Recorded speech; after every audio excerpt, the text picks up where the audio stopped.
بسم اللہ الرحمن الرحیم۔ السلام علیکم، آپ دیکھ رہے ہیں الف نیوز اور میں ہوں آپ کے ساتھ ماجد علی۔ شامل کرتے ہیں پاکستان اور دنیا بھر سے بریکنگ نیوز ہیڈ لائنز۔ امریکہ کا قطر سے سیاسی دفتر بند، حماس رہنماؤں کو ملک بدر کرنے کا مطالبہ۔ حماس کی جانب سے اسرائیلی یرغمالیوں کی رہائی سے متعلق معاہدے کو مسترد کرنے پر امریکہ نے قطر سے حماس کی عادت کو ملک بدر کرنے کا مطالبہ کر دیا۔ روئٹر کی رپورٹ کے مطابق امریکہ نے قطر کو واضح طور پر کہا ہے کہ دوحہ میں حماس کی موجودگی مزید قابل قبول نہیں ہے، کیونکہ فلسطینی عسکریت پسند گروپ حماس نے جنگ بندی اور یرغمالیوں سے متعلق تازہ ترین معاہدہ بھی مسترد کر دیا۔ امریکی عہدے دار نے غیر ملکی خبرساں ایجنسی سے بات کرتے ہوئے کہا کہ اسرائیلی یرغمالیوں کی رہائی کی تجاویز کو بار بار مسترد کرنے کے بعد حماس کے رہنماؤں کا اب کسی بھی امریکی اتحاد ملکی دارالحکومتوں میں خیر مقدم نہیں ہونا چاہیے۔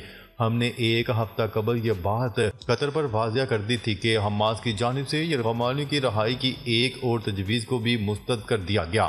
غیر ملکی میڈیا کی رپورٹ کے مطابق قطر نے تقریباً 10 دن قبل حماس کے رہنماؤں سے اس بات کا اظہار کیا تھا کہ تجاویز مسترد کرنے پر واشنگٹن نے قطر سے کہا کہ اب وقت آ چکا ہے کہ حماس کے سیاسی دفتر کو بند کیا جائے۔ دوسری جانب حماس کے 3 رہنماؤں نے قطر کی جانب سے ملک چھوڑنے کے مطالبے کی خبر کو مسترد کر دیا، جبکہ قطر کی وزارت خارجہ کی جانب سے بھی اس خبر کی تصدیق یا تبصرے کی درخواست کا کوئی جواب سامنے نہیں آیا۔ واضح رہے کہ قطر امریکہ اور مصر کے ساتھ مل کر غزہ میں جنگ بندی اور یرغمالیوں کی رہائی کے لیے بے نتیجہ مذاکرات میں اہم کردار ادا کرتا رہا ہے، اور اکتوبر کے وسط میں دوحہ میں آنے والے مذاکرات کا تازہ ترین دور بھی ناکام ہو گیا، کیونکہ حماس نے قلیل مدتی جنگ بندی کی تجاویز کو مسترد کر دیا تھا۔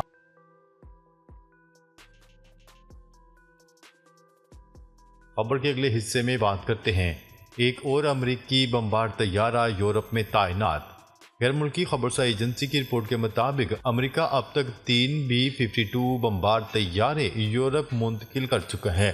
امریکہ نے ایک ہفتہ پہلے یورپ میں جنگی طیاروں کی تعیناتی کا اعلان کیا تھا، جبکہ ان طیاروں کی تعیناتی مشرق وسطیٰ میں حال ہی میں تعینات کیے گئے طیاروں سے علیحدہ ہے۔ یورپ میں امریکی فضائیہ نے 1 نومبر کو بمبار ٹاسک فورس کا اعلان کیا، لیکن طیاروں کی قسم اور تعداد یا وہ کہاں جائیں گے اس کے بارے میں کوئی تفصیلات سامنے نہیں آئیں۔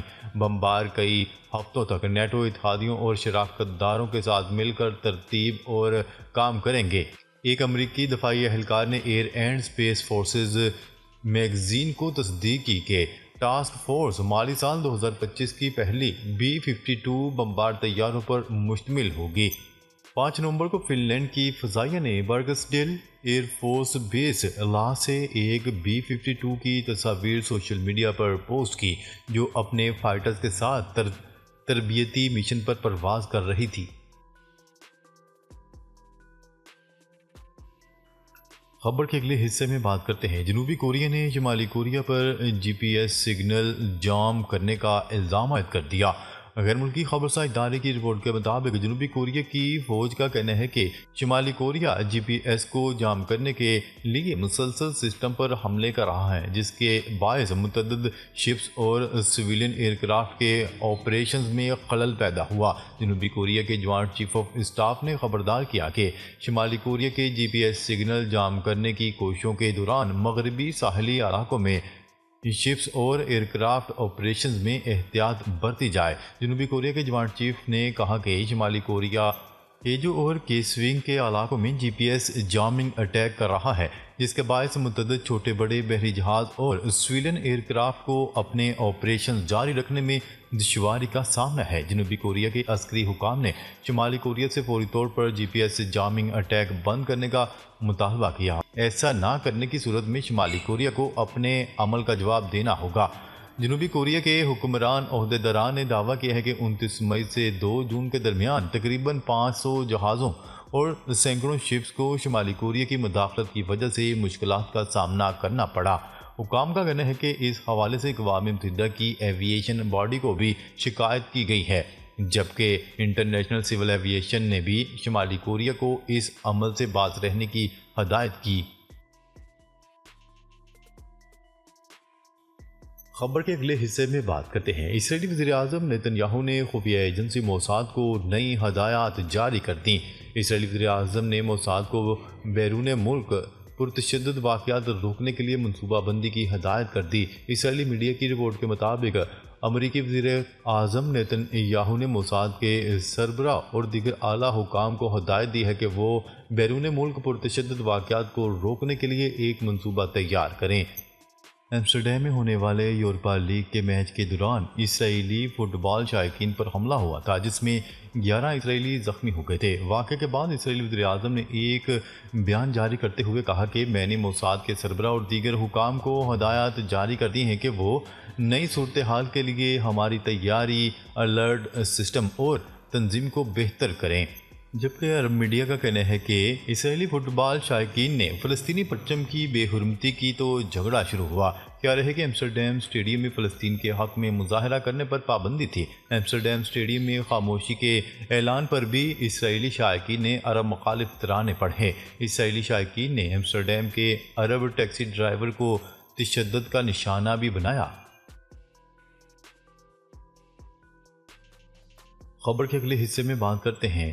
یوکرین کے صدر ولادیمیر زیلنسکی نے اعلان کیا ہے کہ انہوں نے بدھ کو امریکی صدارتی انتخابات میں ڈیموکریٹک کیملا ہیرس کو شکست دینے والے امریکی نومنتخب صدر ڈونلڈ ٹرمپ کو ایک بہترین کال میں مبارکباد دی ہے۔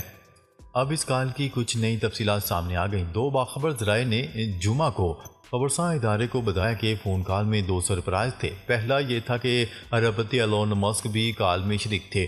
دوسری بات یہ تھی کہ زیلنسکی ڈونلڈ ٹرمپ کی باتیں سن کر بے حد مطمئن ہو گئے۔ مثبت علامت یہ بات اس وقت سامنے آئی ہے جب امریکی صدر جو بائیڈن کی انتظامیہ اب 20 جنوری سے پہلے یوکرین کے لیے زیادہ سے زیادہ فوجی امداد حاصل کرنے کے لیے طریقہ کار تلاش کر رہی ہے۔ خدشہ تھا کہ ڈونلڈ ٹرمپ منتخب ہونے کے بعد یہ امداد بند کر سکتے ہیں، تاہم 2 ذرائع نے بتایا کہ ڈونلڈ ٹرمپ اور ان کی ٹیم نے گزشتہ 2 مہینوں کے دوران زیلنسکی اور ان کے مشیروں کے ساتھ جو نجی گفتگو کی ہے، اس سے یوکرینیوں کو توقع سے زیادہ تسلی ملی ہے۔ ایک ذرائع نے کہا کہ زیلنسکی نے یہ سمجھا کہ محض حقیقت یہ ہے کہ ڈونلڈ ٹرمپ کی جیت کے فوری بعد ہونے والی یہ فون کال جو تقریباً 25 منٹ تک جاری رہی ایک مثبت علامت تھی۔ زیلنسکی کی جانب سے ڈونلڈ ٹرمپ کو مبارکباد دینے کے بعد نو منتخب صدر نے اعلان کیا کہ وہ یوکرین کی حمایت کریں گے، تاہم وہ اس حوالے سے زیادہ تفصیلات میں نہیں گئے۔ خبر کے اگلے حصے میں بات کرتے ہیں۔ امید ہے ڈونلڈ ٹرمپ مشرق وسطیٰ میں کشیدگی کو ختم کروائیں گے۔ ترک صدر رجب طیب ایردوان۔ ترکیہ کے صدر رجب طیب ایردوان نے غزہ اور لبنان جنگوں کے بارے میں اپنے خطاب کے دوران غزہ اور لبنان جنگ پر ان کی توجہ مبذول کروائی۔ انہوں نے ڈونلڈ ٹرمپ کی تاریخی کامیابی پر انہیں مبارکباد بھی پیش کی۔ صدر ایردوان نے مزید کہا کہ امید ہے ڈونلڈ ٹرمپ اپنی سابقہ حکومتی غلطیاں نہیں دہرائیں گے اور جنگ بندی کے لیے کردار ادا کریں گے۔ ڈونلڈ ٹرمپ سے دوبارہ صدر منتخب ہونے کے بعد فون پر گفتگو ہوئی، جس میں غزہ اور لبنان کے مسائل پر بات چیت کی گئی۔ انہوں نے قبل ازیں میڈیا سے گفتگو میں بتایا کہ انہوں نے ڈونلڈ ٹرمپ کو ترکیہ کے دورے کی دعوت دی تاکہ امریکہ کے ساتھ ترکیہ کی کشیدہ تعلقات کو بحال کرنے کی کوشش کی جائے۔ خبر کے اگلے اور آخری حصے میں بات کرتے ہیں فلسطینی صدر محمود عباس کا ڈونلڈ ٹرمپ کو فون کامیابی پر مبارکباد۔ عرب میڈیا کے مطابق محمود عباس نے ڈونلڈ ٹرمپ سے بات چیت کے دوران غزہ میں امن کے لیے مل کر کام کرنے پر آمادگی کا اظہار کیا۔ خبرساں ادارے کی رپورٹ کے مطابق ڈونلڈ ٹرمپ نے محمود عباس کو یقین دلایا کہ وہ غزہ پر اسرائیل کی جنگ کو ختم کرنے کے لیے کام کریں گے۔ ناظرین، اب تک کے لیے اتنا ہی۔ مزید خبریں لے کر بہت جلد آپ کی خدمت میں حاضر ہوں گے، تب تک کے لیے اپنا خیال رکھیے گا۔ اللہ نگہبان۔